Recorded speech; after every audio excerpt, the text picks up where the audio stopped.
것처럼 뭐 노벨 평화상 탈 정도의 그런 진전이 있을 걸로 보입니다. 통일이 되면 건축이 일단 살아요. 노동력 부분이 재고가 되죠. 부가가치로 따졌을 때는 30-40% 이상의 경제 발전이 가능하다는 얘기죠. 안녕하십니까, 만사입니다. 반갑습니다, 선생님. 반갑습니다. 자, 이번 시간 북한과의 관계는 앞으로 어떻게 될까? 아유, 뭐 북한과의 관계는 뭐 예. 제가 누누이 말씀드렸는데 북미 수교할 거라고 말씀드렸죠.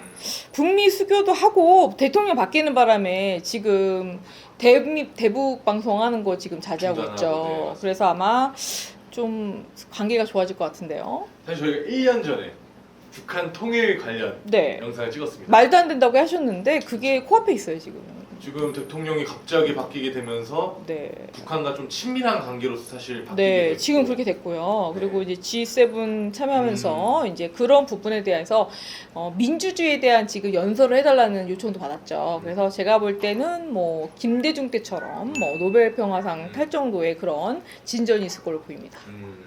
그래서 요거는 저의 의견은 절대 아니고 네. 이제 좀 반대 의견을 봤을 때는 이제 항상 그런 얘기들 있잖아요. 뭐 북한에 좀 뭐 퍼주는 거다. 그런 게 많다. 그거는 조금 잘못된 생각이신 게 뭐냐면요. 지금 북한 수준이, 그러니까 그걸 생각하셔야 돼요. 우리나라의 지금 문제점 파악을 못하고 가는 얘기예요. 지금, 그래요? 자, 그러니까 북한이 지금 놓인 문제는 뭐 GDP 수준으로 봤을 때는 우리가 뭐 돈을 내서 먹여 살린다고 생각을 하시는, 네네네. 착각을 하시는데 지금 우리나라의 문제가 뭐냐면요. 지금 노동력이 지금 부족한 게 아니라 부족한 것도 있죠. 물론 시급이 많이 올랐죠. 노동력이 지금 굉장히 고위 노동력이고요. 그 노동력을 대체할 수 있는 인원이 없다는 거. 그러니까는 만약에 그런 거죠. 개발이 이미 너무 많이 돼서 개발할 곳이 없어요. 그래서 오히려 우리가 북침을 정도로 개발할 곳이 없다는 거.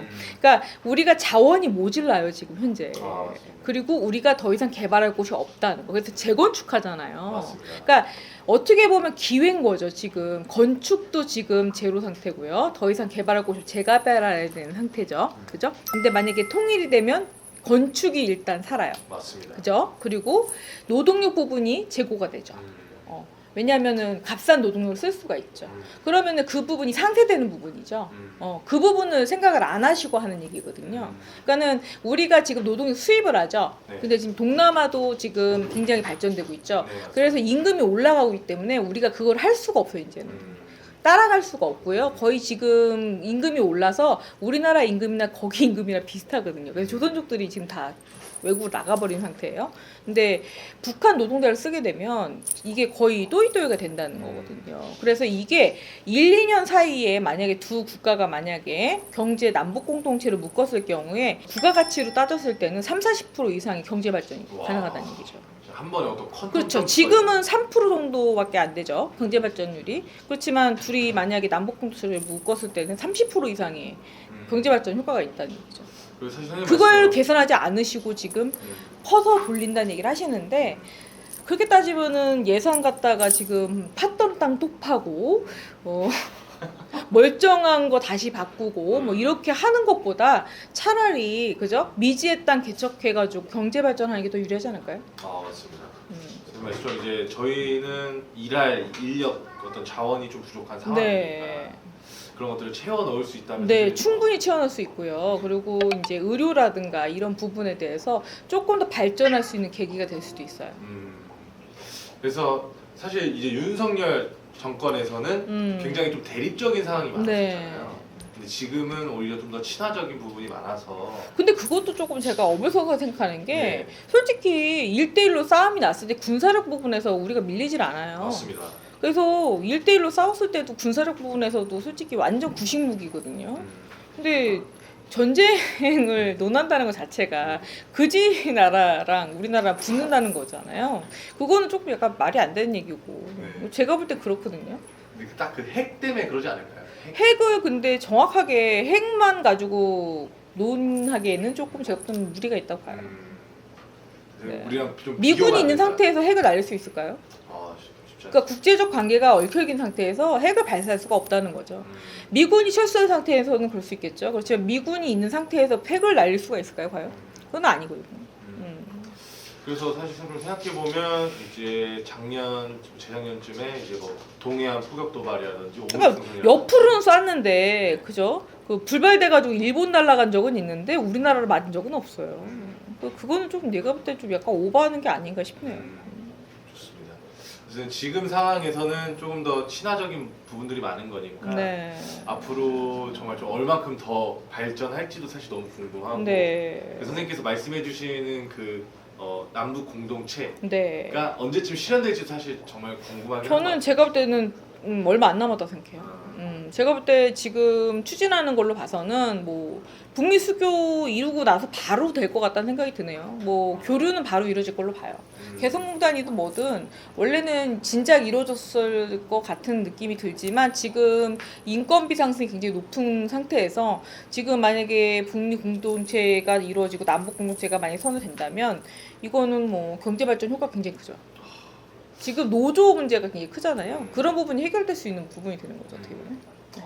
정말 뭔가 상상도 안 될 정도로 네. 정말 그 실제로 일어났을 때 너무 신기할 것 같아요. 네. 정말.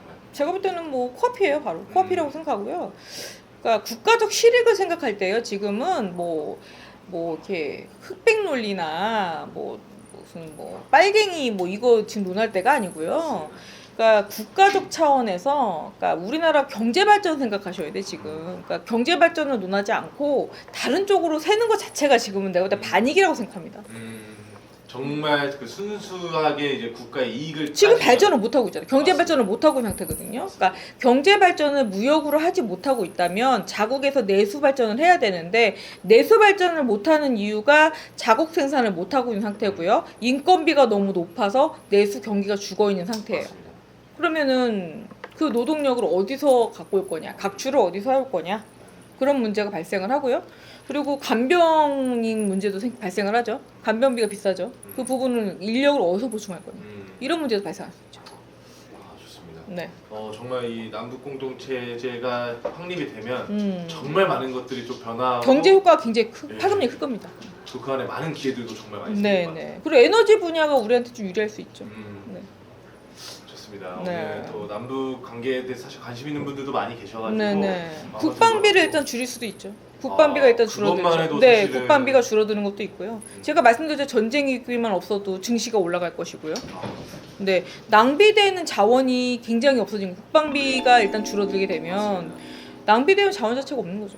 사실 유일한 남북 그 분단 국가 그렇죠. 그것 때문에 증시가 못 올라가고 있는 부분이 있으니까 그 부분이 제거된다면 굉장한 경제 파급 효과가 있을 겁니다. 좋습니다. 통일되는 그날까지 한번 다 같이 기다리시면 너무 좋을 것 같고요. 네. 오늘도 좋은 말씀 감사합니다. 감사합니다.